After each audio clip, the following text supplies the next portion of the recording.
everyone, welcome back. Hey guys. Oh my gosh, it's been a minute. It's been more than a minute. Yeah. Thanks for hanging in with us. It's been a couple weeks. Thanks for your patience. A lot's been going on with us, but Yeah. we post about that all the time. So this is our space to talk about music. This is Riffs and Rants with... Oh, I'm Sean.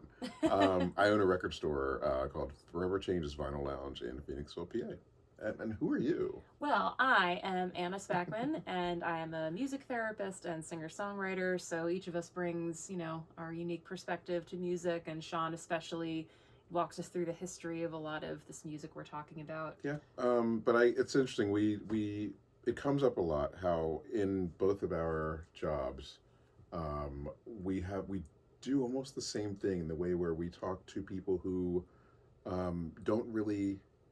They love music and know music, but we just kind of help them to understand it better, or understand how they're, help me to say what I think I'm saying. Yeah, what I'm trying to say. A couple things. One, I think we end up talking with people about their relationship to music. That's actually what I was trying to say. Okay, but the other, and this came up recently, where there's not really a universal language. I know the saying, music is the universal language, but in terms of how we talk about music, it's really hard to pin down with words. And so I feel like you run into this a lot, where someone will be trying to describe a genre and they're just reaching for words, and you're like, that means another thing, but I want to understand what you're talking about. So it's a lot of almost translating as well. The amount of times someone comes in, it's like, I like smooth jazz, and I'm like, but do you though?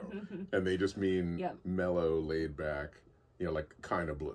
They'd be like, that's smooth jazz. Yeah. No, it's not. No. But yeah, exactly. It's like, sometimes the language too. But then on the other end, some of these young folks, I do have a problem with the over subgenreing. You've described that to me. Of the neo, dark, just all these words to go before the word rock or metal or jazz. And it's like, it's just rock. Well, this actually ties in, I think, with where this episode is going, because if you've been following along, we've been doing significant years in music. And I feel like since the 60s and the mainstreamifying of rock, it's gotten into more and more specific subgenres of rock. That's a great point. I never Do you feel that way? Yeah, I wouldn't have thought about that. That this year kind of really begins that whole thing of the this year meaning the year we're going to talk about. Yes, not 2026. I'm in the year we're talking yes. about. Yes. We're talking about the year 1977, but to get there, because for instance, I always tell folks, Black Sabbath, when they came out, was just rock. The word heavy metal didn't exist yet. Right, exactly. It was just moody British rock, and Led Zeppelin was just rock. Yeah. And so, Buffalo Springfield and Led Zeppelin and Jimi Hendrix, would all live in the same place, because it's just rock, and pretty quickly you start getting country rock and whatever, things like that. And alternative rock. You were just telling the story of being in a record store and finding Tracy Chapman, Depeche Mode. Yes, it was 1991, I think. Okay. And I was Sam Goody. Yeah. And they had the alternative section. Yeah. And literally, it was Tracy Chapman, Depeche Mode, Nirvana. What do these have? These have nothing in common. What is alternative? I love that. Yeah. And it's funny. Was it? Yeah, we're talking with our friends this weekend about now that word is indie. Yes. What is indie? Yeah. Yeah. And it's does it mean it's moody or what? It's quirky? Yeah. Or experimental. Yeah. Stomping and clapping. Yeah. Who knows? Yeah. Anyway, but yes. 1977. Yes. So 1977. Some of you watching already know where this is going, but I'm just going to walk us through just this very interesting year, because one of the questions we were just talking about before this camera started rolling is we do know folks that were, I think your parents were in college, maybe? Yeah. Okay. And we know folks that were legitimately around and adults or young adults. And so we've talked to them about music of this era. I've never asked specifically about this year, but your folks, your dad's big band at the time was like Genesis. Yes. Mm-hmm. I know your mom was a Joni fan. She didn't really have. She liked Heart a lot, I think. Did she really? I'm pretty sure. Oh, okay. Renaissance. Yeah. Yeah. So yeah, those things. You know, Mm-hmm. they there was music they were into, Mm-hmm. but then the other two people, not we know a lot of people from this time frame, but there are two people we happen to know that, and I'm doing this whole like not giving away where this is going, but one of Anna's aunts just happened to be, she's from the South, and just happened to find herself in the Village in 1977. Mm-hmm. And then we have a friend named Joe, what's up, Joe, that was just kind of the me of like the 70s. Like he just, meaning he just went to shows. he just knew and the stuff. yeah. That like he would be dropping names that like are now legendary, but at the time people were like, "Who is that again?" Mm-hmm. And so it's this weird thing of we know two people who like knew all about what was happening, Mm-hmm. and then I feel like most people didn't know. And I think that's the point I'm getting at. This roundabout way of, even though I was only 6 years old, like I just have a feeling that the majority of young adults and people who were into music back then didn't know the cosmic shift, just the I can't even put words to how important the music, the debut albums that came out in 1977, and literally I'd say like 90% of anything happening right now starts in 1977, or at least bends hard. Like it wouldn't be what it is without 1977. Right, it was shaped by that. Yeah. So what genre well, are we getting there? No, not yet, not yet. Okay. Because if you take out the debut albums that year, it was still a pretty damn good year of music. Mm-hmm. Right, which, we were just which does frustrate me because the youngsters for some reason gravitate to an album that came out that year that I could care less about. It's Rumors by Fleetwood Mac. I sell so many copies of Rumors to people between the ages of 17 and 35, and I don't get it. I'm not being I'm too cool for Rumors person. I actually think the album before that, the self-titled one's, a better album. It's got Rihanna on there, it's got Landslide. That self-titled album is really, really good. I actually had a young 30-something guy who, you're supposed to have Rumors, and he bought Rumors for he and his wife, and he came back in for Tusk, mind you, and be like, I really didn't like that album. I'm like, oh, interesting. Yeah. He's like, I don't really see what the big deal is. And I'm like, yeah. I'm like, that's so funny. Yeah. This is a whole other topic, but just like we've had the discussion of the albums that have the best songs versus the best straight through albums. And I feel like Rumors is one of those. There are a handful of tracks I really, really like, but it's not like I play it start to finish kind of thing. I agree. But like Songbird is on there, right? It is on there, Yeah, I love that song. You Can Go Your Own Way. I love the opening track. I don't love Go Your Own Way. Really? I love that song. Yeah. Oh, no, I do love that. I was thinking of Don't Stop. Oh, I don't like that one. Yeah, terrible song. But Go Your Own Way is a killer rock song. But I actually love the opening track. Which one is that? Not Yesterday's News. Secondhand News. Secondhand News, yeah. That's a good one, yeah. I think it's a great yes. It's a great opening song. Oh my god. That's true. That one gets looked over a little bit. It does. It's like it's a great opening track. And there's definitely things on there but it's like it's not a straight through. Yeah. And like for like the popularity that remains to this day. Yeah, I agree. It's like not knocking on the album, but it's interesting to me that has a staying power that it does. And even like for the whole like, if you're on anywhere on social media, there's like these witchy wannabe like Instagram girls kind of thing, whatever. I don't even think that's Stevie Nicks' witchiest stuff. Yeah, it's really. Oh yeah, agreed. Yeah, like Sisters of the Moon on Tusk is witchy as fuck.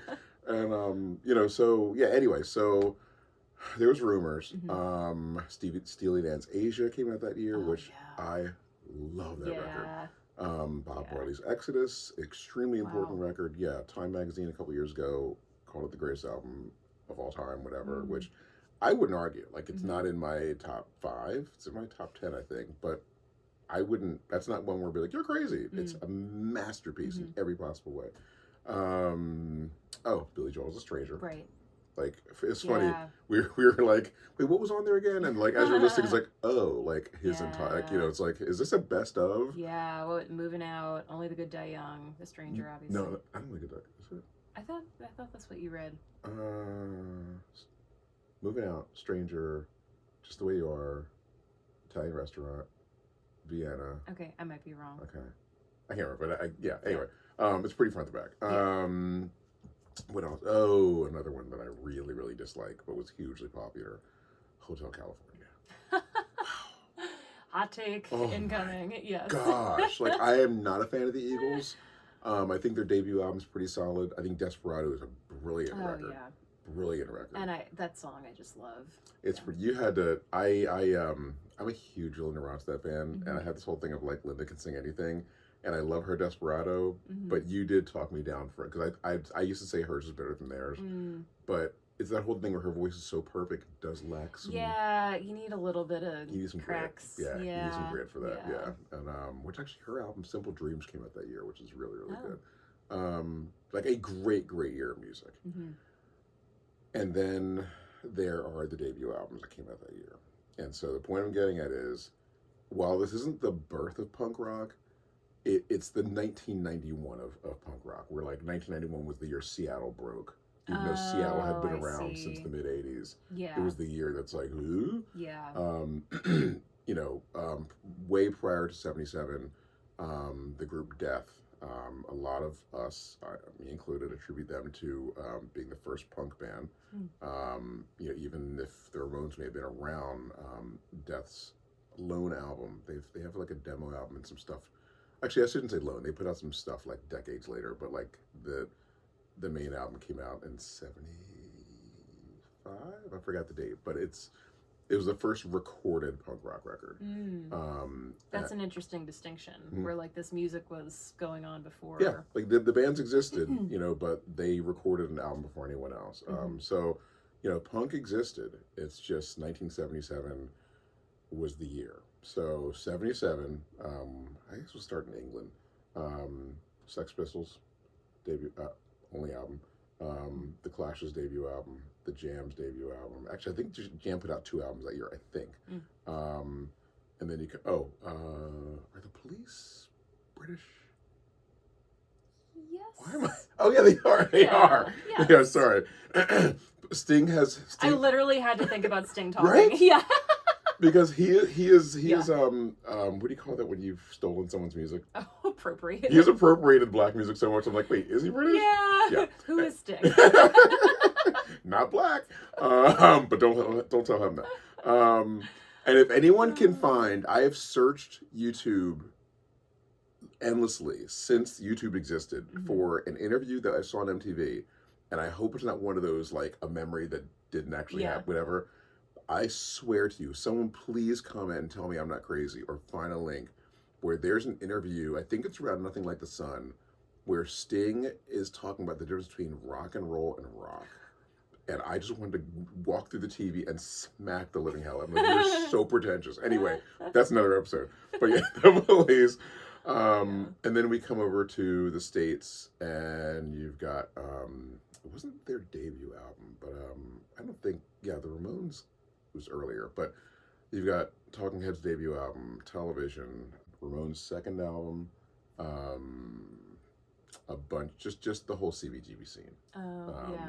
And so what I'm getting at is, the not the birth, but the coming out of punk rock was 77. Gotcha. And in a way, the birth of some bands that just altered the course of music forever. And so the reason that I say make such a big deal out of this is, for better or for worse, music was never the same after punk rock. Just like music was never the same after hip hop. Wherein people didn't arrange music the way they did prior to punk rock. There aren't as many bridges in music. Right. You don't get many codas, or it is very and honestly until there are some pops of that aren't what I'm about to say, but the idea of like you don't need to be um, as good of a musician. I just thought of a really weird parallel. Yes.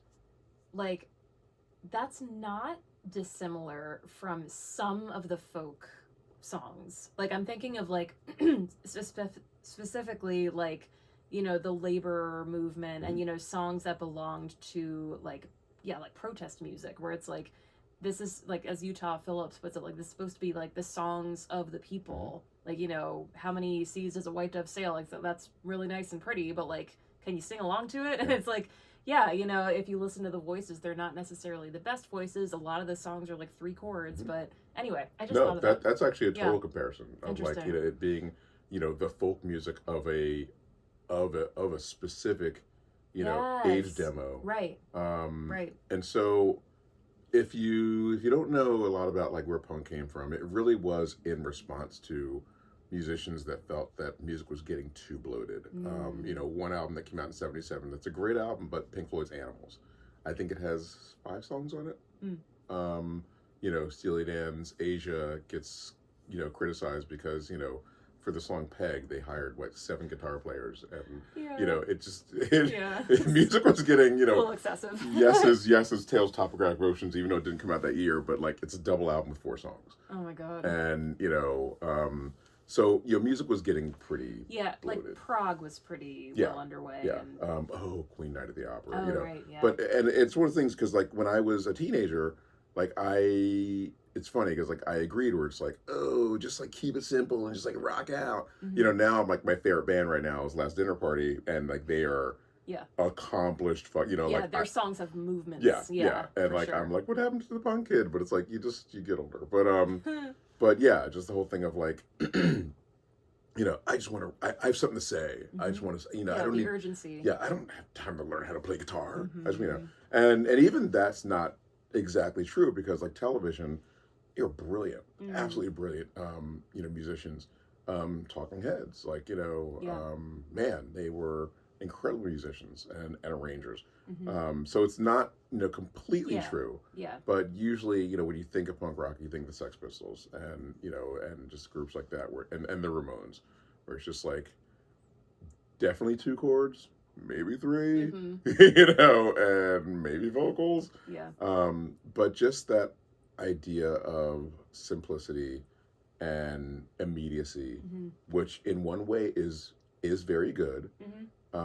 But I do think in some ways it took over. There are, and this may be me being 54 years old, because I definitely would have disagreed with myself when I was 16. But, you know, and this is why I would love to interview someone. And Joe doesn't help because our friend Joe was like literally in the scene. I was doing an event at my store about the history of punk. And I had everything written out, prepared. I had albums ready to go. And Joe shows up. And dude had actual news clippings Oh my god. of the Sex Pistols US tour. Like, Wow. he didn't buy them on eBay. Like, he had them from his childhood. And, like, his records are from 77, you know? And I'm like, dude. And, like, it ended up being, it's funny, like, I had to let go of my ego because, like, he took over. And, you know, it was more interesting instead of hearing this guy that has read about it and studied it to someone who literally was there. That is really cool. Yeah, it was pretty cool. And like, you know, just like anyone who's remembering from memory, like some facts weren't exactly there, but it's like, you know, dude saw this stuff. And like he, you know, bought, you know, the first Clash album like from a record store, you know. And so what is the point I'm getting at? Is that so I find it interesting, and I guess this is the point of talking about this year, that the majority of the customers that come to my store, if there's an album from 1977 that they're constantly buying, it's an album that I don't think is that important, and it's Rumors. And because when you listen to Rumors, it's not timeless. It sounds like the goddamn 70s. When you listen to the first Clash album, and I know someone out there saying yes, in the UK it came out in 77, in the US it didn't come out until I think 2 years later, maybe a year later, I can't remember. and totally different track listing. But you know, it could be made last month. And I wonder if that's why, you know, it's like now there's so much music that is more similar to punk than, you know, than anything else. Whereas Rumors, it's like, yeah, that's a moment in time. Yeah. You know, it's 1977. So it's like you're going back. Let's go back to the '70s kind of thing. Mm-hmm. Where like, you know, yeah, I love turning young people onto the Jam. Because like they have no idea who these guys are. I don't know who that is. I'll say. Oh my gosh! Yeah. After this, we'll play some Jam. Okay. Also, brilliant musicians, by the way. American. Oh, British. British. Yeah. Okay. Sorry. I lost track. Oh no. And they have a song called "Down in the Tube Station at Midnight." Amazing. And yeah, that sounds British. Exactly. They're so British. That's awesome. And it's just like. Every now and then, just for fun, if there's like a bunch of young people in my store, I'll put it on. Nice. And just give that volume some heat, whatever. And you see like, you start seeing the phones, like the Shazamming happening, whatever. And yeah, it's great. And but it's like, yeah, it's like that. It's like, you know, yeah. That I think there's a joke in High Fidelity of like, is this Green Day or something? And it's actually Stiff Little Fingers. But it's like, you know, yeah, it's like, is this Green Day? Is this, you know, you know, Our Lady Peace kind of thing. It's like, no. Yeah, that's just it. They don't have to look that far back. You know, there's contemporary stuff that has that sound. Because like you said, I think that's really interesting. I've heard you talk about that before, like the impact that the standards of punk rock kind of set for like other music. And so it's like, yeah, it's great that more people feel like music is accessible and they can make it and they don't need to be like a prodigy. But then also it's like, okay, but it reminds me of hip hop in the way that like the context is stripped out a little bit, and so it's like now it's not in response to music that's like overly complicated or, you know, bloated or whatever. It's just like, you know, why are you making, you know, is at what point is it like this isn't very creative or innovative anymore? And we'll have to do an episode of hip hop because one of the things that drives me nuts with people's misunderstanding of hip hop, and it's one of the things I love educating people on. I'll show them videos, whatever. Is how hard it is to DJ, like to be a rap DJ. I learned so much from watching Spin Therapist. Oh yeah, exactly. Moshe, yeah, who's an amazing local DJ. But like watching, and he did a presentation in the shop too. But yeah, I never realized what, you know, just there's so much that in the moment, like you have to be so precise to make the sounds that you hear. That just you know, I always love playing like a song. Especially a jazz song where there's like that 6 seconds that's turns into a 5-minute hip hop song. Yeah. And you put on that opening track on Art Blakey's it's like a song for Boo. I think the track, but it's the opening or it's not the opening, it's the tune to Tribe Called Quest, the opening track on Low End Theory. And you know, it's like, oh yeah, that. And I'm like showing an account where it's like, and that's where it's no longer, it literally is like 7 seconds until something else comes in. It's like, you know, that DJ is marking that spot and just like, you know, and so it's like, like, ooh, I can rap. It's like, and then whole thing of like, but can you though? Because even that, you know, I mean, granted, you know, prep school, but like I tried to do Express Yourself by NWA one year in a cover band we were in. And I had the weird thing, you know, it's the one song in there that Dre actually raps. And it's the weird thing where like he's not angry. It's not an angry song. Yeah. But I had the hardest time like getting that like an edge without like an edge without anger. You need some attitude, and that is really hard to like. It's not the same as like, singing. Yes. Yeah. It's like, you know, it's like, oh my gosh. And so yeah, and that's another genre where it's like, oh, I can do that. Yeah, it's deceptive and like, you know, it feels like something you can replicate, but actually like what goes into it is pretty sophisticated. Yeah. And because of that, you get something like MC Hammer. It's like... Well, taking it back to punk. Okay, sorry. No, it's okay, but I don't know, maybe we don't want to put any specific groups on blast, but like in terms of the imitators or like the water, like I don't know. Where did you feel? And we're departing from 1977 now. No, but that's the thing, like, is this. That's why like this year begat so much other stuff. And that's what I'm wondering. It's like if you didn't have 1977, you wouldn't have XYZ. You wouldn't. Yeah. I mean, you wouldn't. But like, what are some examples? Like, where did it go after? I mean, you know, you literally can draw. I know this is going to sound really weird, but anyone that knows Joy Division, you know, that first EP, An Ideal for Living, is punk. and they got a little more rhythmic, and it added some synths. And by their second album, they only had two. It was all synths. Live drummer, a live bass player, but heavy on the synths. Yeah. And then when Ian Curtis passed away, and they added a member, and they had like a clause in their sort of pact of like, if anything ever happened to a member, they wouldn't keep the same name. So the new name was New Order. Right. And we all know what the hell that sounds like. So Yeah. literally, Yeah, that's so interesting. Yeah, like synth pop and synth came out of punk. And Wow. yeah.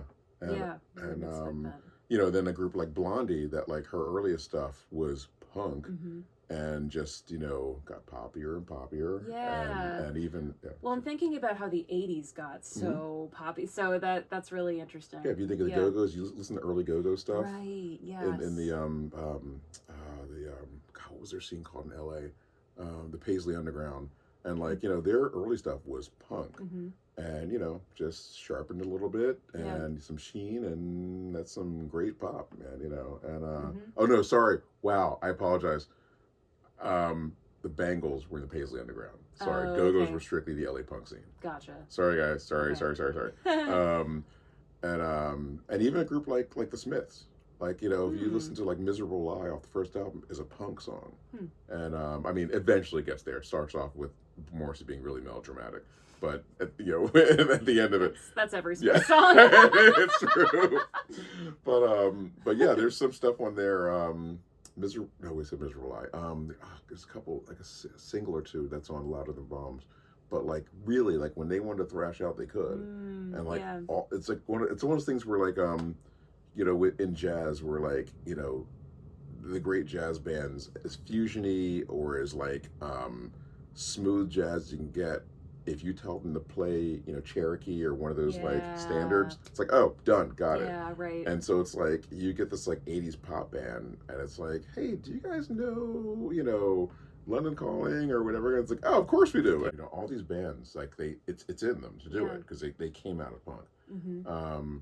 And even Ani DeFranco. Oh, for sure. Yeah. I mean, I've seen punk as listed as her. Oh yeah, definitely. So I even artists that are like acoustic or it's just there's just an attitude and immediacy and instead of saying something poetic, it's like I'm just saying it. Yeah. Which again, I'm sorry. Oh no, go ahead. I was like, which again is like the folk thing. Yes, that's true. Yeah. Just like the words need to come out. That's I was gonna say the singing too. Like it doesn't have to be pretty. It just needs to get the words out, get the music out. Yeah. Which I, again, I don't know if this is old age or not, but like, You're not that old. I won't say there are times.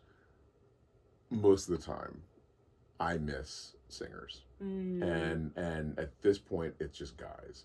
Yeah. One of I love the women in rock and in music right now are just killing it, and for many, many reasons. But one of them is like, ever since Eddie Vedder, guys stop singing. I was wondering if you were going to bring that they up. They just fucking stop singing.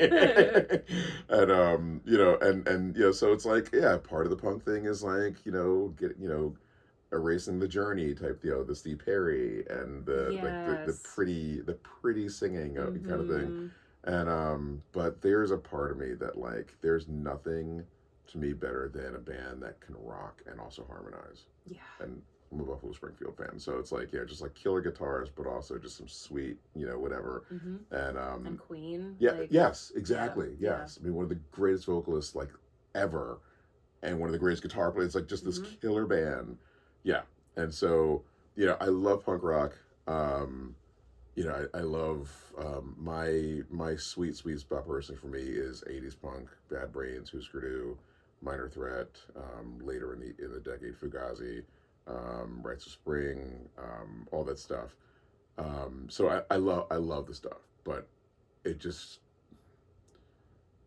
somewhere in there, it just it's like, oh, you don't have to sing you can right. do, it's like, okay, cool, and it's just like, it's like, every now and then it's like, I'll take a guitar solo, please, but anyway, sorry. Yeah, no, I'm like because music therapist Anna is like, well, there's a purpose for every kind of music, right? And you've mentioned before, like, it's hard for you to go back to certain groups, like Joy Division being one of them, but where it's like, I connected to this because of the time in life I was in, and especially like an angsty teenager kind of thing, and it's like, it helped me get through that time, and now, like, I really don't need that, like, level of intensity, like, in, now I'm looking for something different, so it's like, I don't know, I see the value in having that, and clearly generations after that have connected to that sort of sound and way of making music too. Yeah, and there's and I'll just because someone is probably being like, "What do you mean you can't go back to Joy Division?" Oh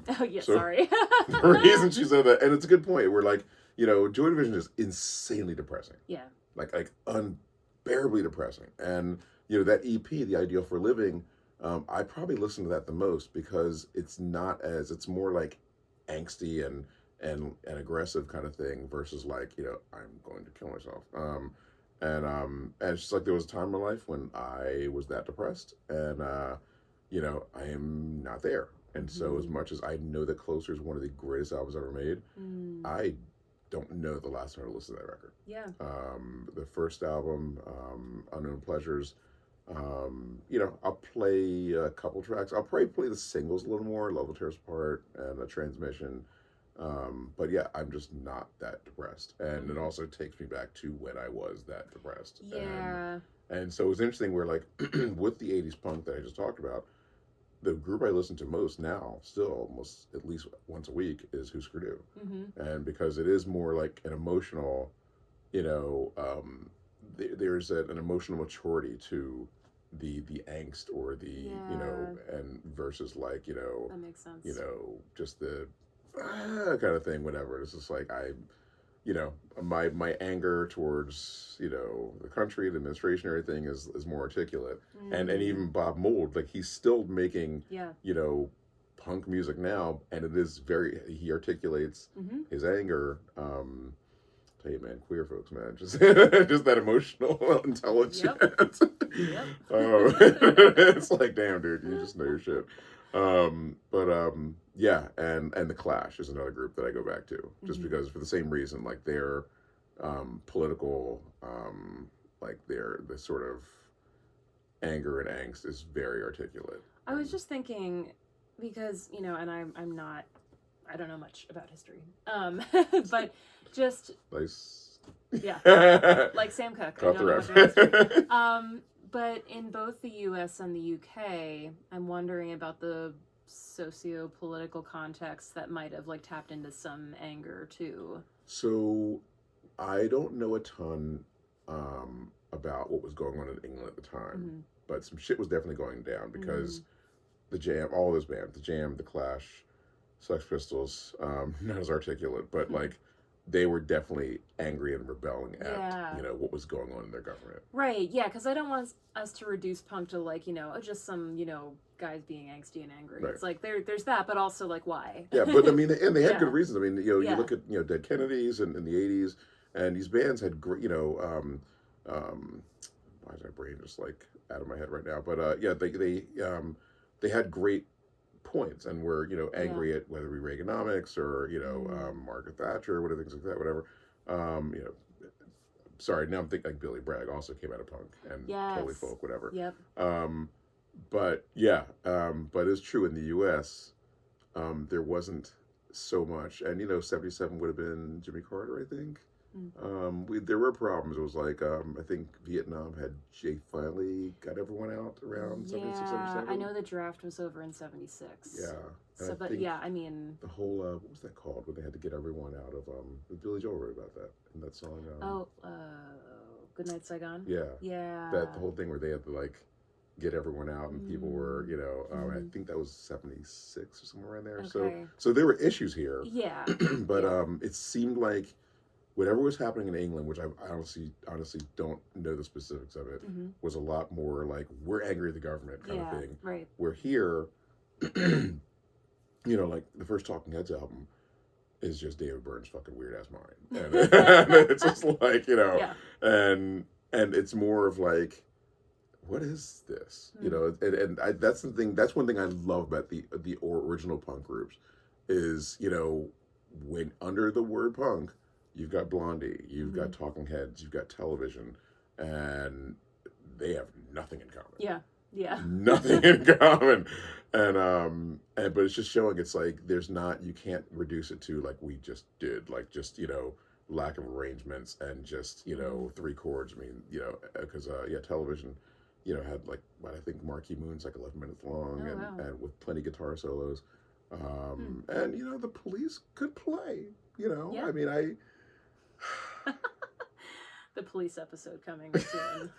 I just, guys, when I was a kid, I loved the Police. I loved this band so much.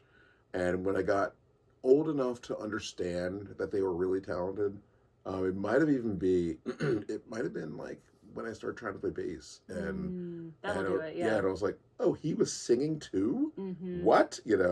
And, but it was just, oh God damn it, just the level of appropriation, just the reggae thing, just these British white guys, ayo, like I don't know, it's like that's not how you talk, like stop imitating reggae. It's weird to listen and just recognize. Yes. Yeah. And like the Clash, they were influenced by reggae as well, but didn't imitate the voice. Right.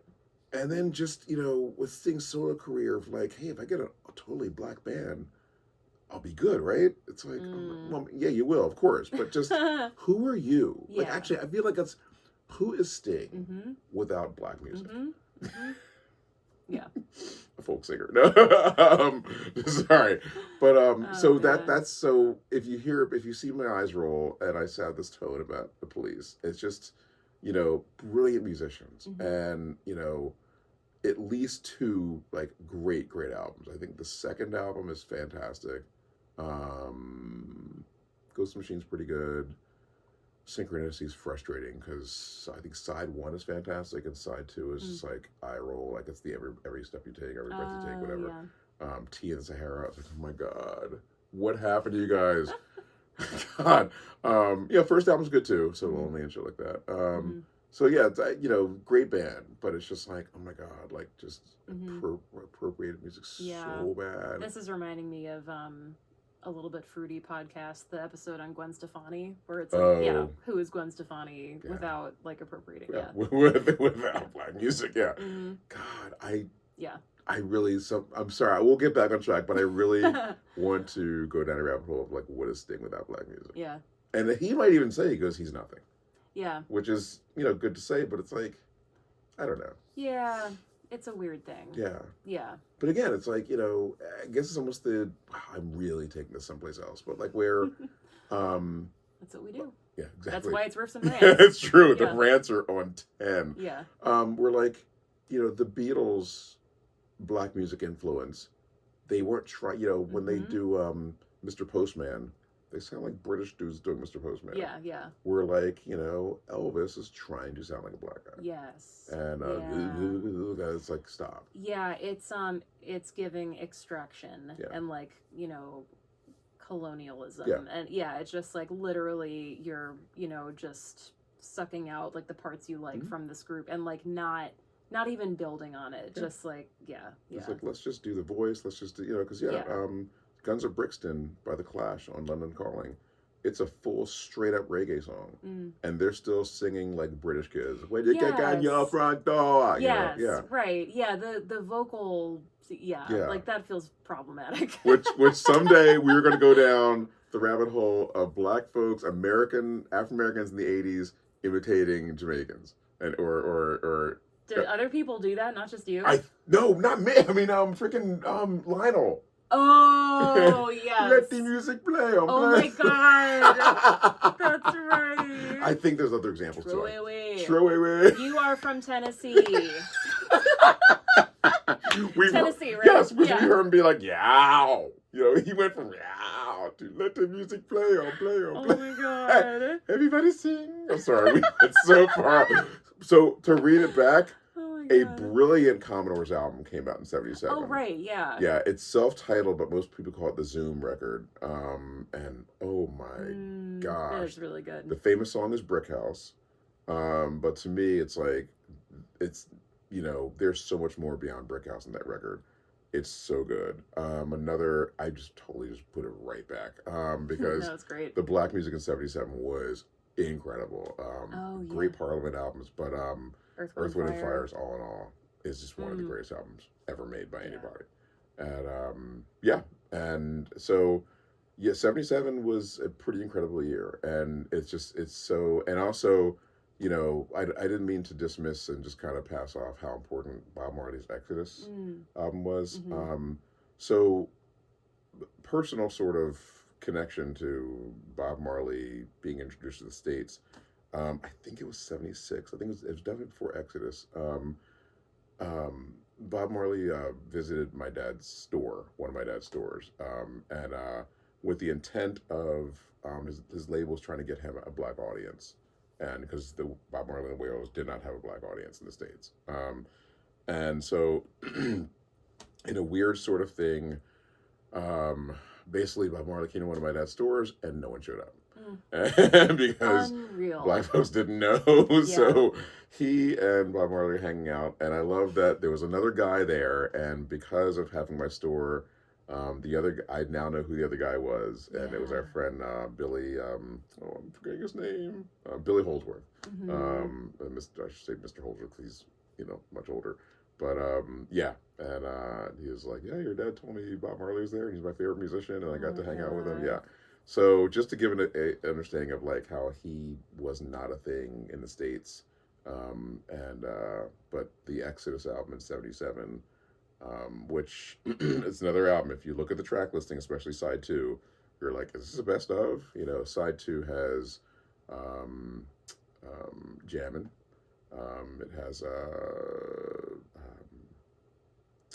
oh shoot, the big one, One Love. Mm.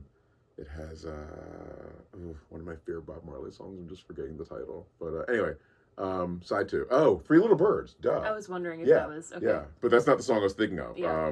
The Turn Your Lamp Down Low. I think that's what it's called, isn't it? No, Turn that's your lights down low. Open Up Your Window Curtains. It's I not. totally thought that was the title. Yeah. No, but I'm forgetting the name of that Mm. that song. But yeah, side two is great. But the neat thing with the album is, if you have not heard Exodus, you should like literally turn this podcast off and go listen to it right now. Side one is the Revolution side, and side two is the party side, and it's It's a amazing. good combo. Yeah, I feel like that's a good template. it's so Yeah. like just that opening track just seeps in, and it's just like it's just one song leads right into the next, and it just builds, and just talking about just the ills of the world, and just what's wrong with government and politics, and then just all of a sudden hits this peak, and all of a sudden the hook to exit,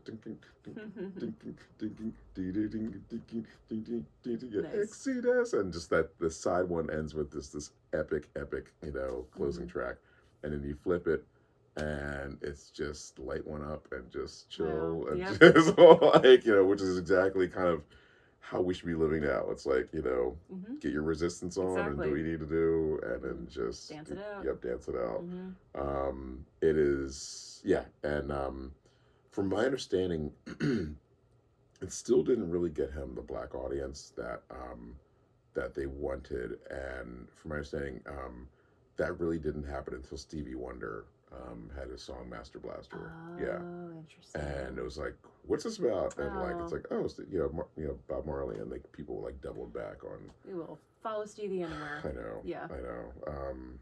We have many months for podcasts, and one will have to be on Stevie Wonder, because he's just so important. That same album that had Master Blaster on there was the Hotter Than July record in 1980. Had the Happy Birthday song, which literally is the reason we have Dr. King's birthday. Yeah, it's a holiday. Yeah. That's a really cool story. Yeah, and he just, in the song, just talk. It's almost like, planting a face, like envisioning this is what's going to happen. Yeah. And it's like, it's like, damn, dude, you just like breathe a holiday into existence. Yes. And we're all like, yeah, you're right, let's do it. Yeah, it's amazing. So yeah, one day, a Stevie. Also, the first concert we saw together, Stevie like Wonder. a month into dating. Yeah. Yeah. Yep. Sean texting me like a midnight It or was 1 pretty a.m. late. It being was like, really late. these tickets are on sale. Yeah. Like, we've been dating a few weeks. Like, this guy's a little nuts. But like, I'm gonna go with it. Yeah, And... it was the Songs in the Key of Life tour, Yes. front to back, which was 76. So Stevie, there's no Stevie in 77. But it's funny, like having been, pretty little kid back then, that album just continued. Like, it's one of those things where, like, if you probably ask someone, like an African American, team my age, older, whatever, it's like when an album came out, the answer would either be 78, 77, 70, because like it just kept. Yeah. And there's so much momentum. It's like, I don't know when it came out. We were playing it the whole damn 70s. But yeah, anyway, so I didn't want to, just kind of brush over Exodus. And I don't think anything else interesting that 77.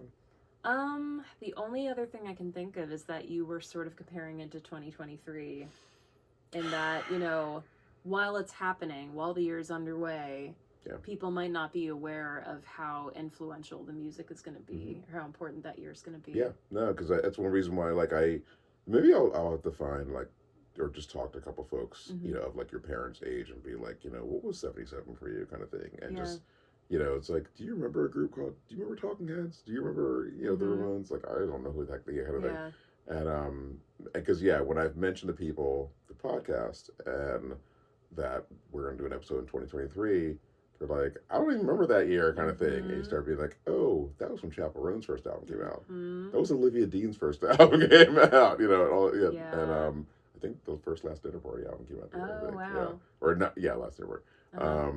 And it's like, and it's like all the stuff that we're all freaking out about right now, those debut albums came out in 2023. Or at least like their moment, like this, Right. And but yeah, I totally, I'm curious what that year will look like, 20 years from now. And it'll be revered as one of these years. Because I mean, if you, where information gets fast enough where you can, it's like, when did Olivia Dean's first album come out? And it's like, especially these days, like it's really hard. And you can just look at it. It's like, everything that I just remember that year because the store had been open for 2 years at that point. And, when you have a record store, it's kind of important to have like a top something list. I've made lists before, but I never diligently made a year-end list. And so I had the stores. And so, and you're, when you're selling current music and these new release Fridays come out and it's like, you just, the Wise Blood album, it's like, I was just thinking Wise Blood. What am I listening to? Yeah. What? It's like, it's arranged. Like it's beautiful. And and you start like, okay, but we'll get there eventually. But I think what do you call it came out that year? The First Aid Kit album. Oh yeah. I forgot the name. Silver and Gold or something like that. No, that was a couple years. Oh, that was before. The one we went to the concert for. Yeah, I can picture the cover. With them standing there, or whatever. I think the Lucius album might have come out that year. Oh my God, that's right. Yeah. It was a killer year. Yeah. That was a really good year. But yeah, again, it's one of those things where it's like, but yeah, I am curious because, and again, I really would love some real-time information to see what someone, I feel so bad because I have we know so many people in that age range. All right, hit us up. Like in their in their late 60s, early 70s, and like, what was 1977 like? It's like rumors. Like, I do think, I have a feeling that was the year. Anna's dad and his siblings had this great story that they all went to this show at the JFK Stadium, and I think it was it Frampton? I forgot the groups. It was like it was the most 70s. I think yes. Really? Yeah. But they, I think the opener was like the Mummers or something. Yeah, that's right. And oh, so bizarre. and and so anyway, I think I'm good with the 70s. If you guys have any input or anything, let me know or let us know. Sorry. No. Oh, stop. But yeah, so recommendations, if you have never heard The Jam, you need to get down with that. So The Jam, Exodus. Bob Marley, Exodus. Some of the ones you probably know. Steely Dan's Age is a great album. A lot of people my age, us Gen Xers, we have a hard time with Billy Joel. And I was one. And it's funny, when I'm in the store, and I'm not intentionally, but at some point when I'm with someone my age, I'll bring up Billy Joel, Mm-hmm. and it's like, oh God, But it makes sense based on like him in the because '80s. you guys were the MTV generation, His videos and his were videos were unbearable. so like if that's your impression of Billy Yeah, Joel, and I then the get Christy it. Brinkley thing, and Oh just like, yeah, oh my gosh, dude. yeah. But if you are younger and you've never seen Billy Joel's videos, you Mm, need to, and just brace yourself. yeah, take an edible. Yeah. And Yes. and go Between the watch them. homoeroticism of Allentown, just these beefy dudes who are living here, Yes. and just What's the one with the courtroom? tell her about it. Okay, It's yeah, it's just awful. like there's like choreography You and stuff. do It's like need an edible. it was just so out of touch with like everything. Like it just was not cool. Yes, not cool at all. And it's like, Yeah. and you listen to the albums, And they're perfect. They're yes, flawless. Yeah. it's like, oh, but you pulled that song, If that's the visual, which is not one of the best songs you've even. lost them. Yeah. Yep. Yeah. That's so funny. But yeah, so yeah, I do. My amazing millennial wife has helped me to double back on Billy Joel. And really, Oh. yeah, you have. Yeah. Well, my mom apparently played a lot of Billy Joel, which But she does does she not. not remember? Yeah, she's like, I didn't really like him. Like, I remember hearing a lot of Billy Joel. I feel like his greatest hits, Mhm. double disc thing was just. I saw it in the collection yesterday. It was in, yeah, for sure. But I also think it was like in the car, when they had the however many CDs. Mhm. I think that just stayed in there. It's so. a great collection. It is, yeah. That was I one heard of it a lot. the, yeah. So short. Sorry, tangent. But my journey with Billy Joel. I remember I was really little when I was 9 or 10 when Glass Houses came out, and whenever the big radio hit was on there, I liked, and so I got on 8-track.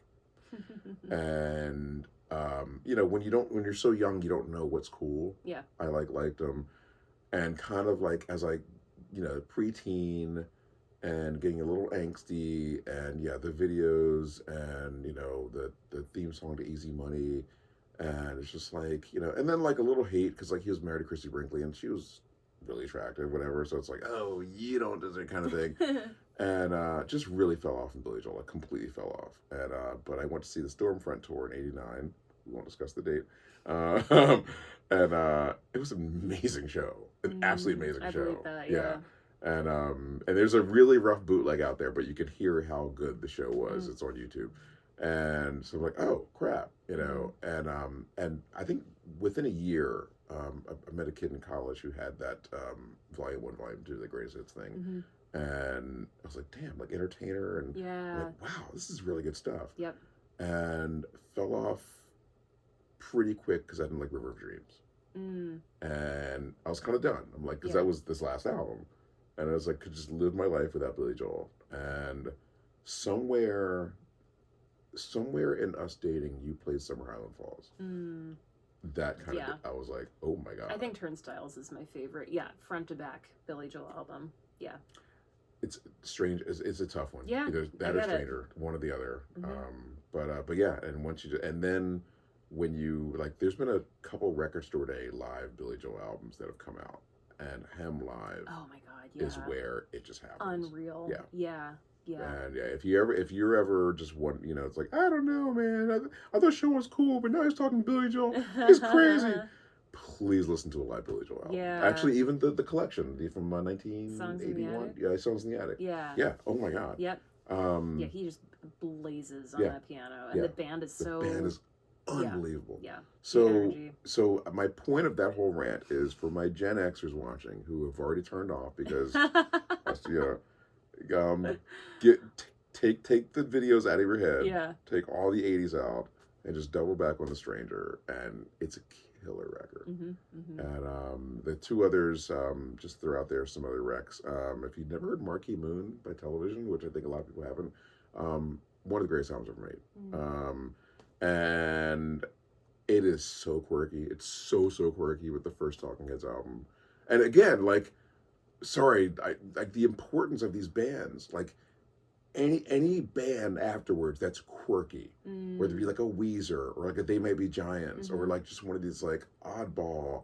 It's like it starts there, and that's really fascinating. Yeah, and so it's just there's some just take the '77, just put Rumors away, Hotel California way. Dig a little deeper into Yeah, 1977. it was a better year than Rumors, man. Whatever. That's But so funny. anyway, and the last thing is go to the album before Rumors, Mm. the self-titled. If you haven't, if your Fleetwood Mac collection starts and ends at Rumors, listen to the debut album. Mhm. Or not. Oh, sorry, not debut. Sorry, self-titled. Self-titled, yeah. Sorry. Their debut album was 1968. So, Mm. but anyway, that's right. Yeah. All right. All right. I think that wraps it up. Yeah. Yep. Thanks again for your patience. And, Yeah. We'll see when we can get the next one out.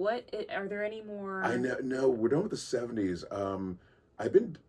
I was gonna go to 89, but Right. actually 87. Okay. 87 is a watershed year. Okay. Well. It's the year when the 80s stopped being dumb.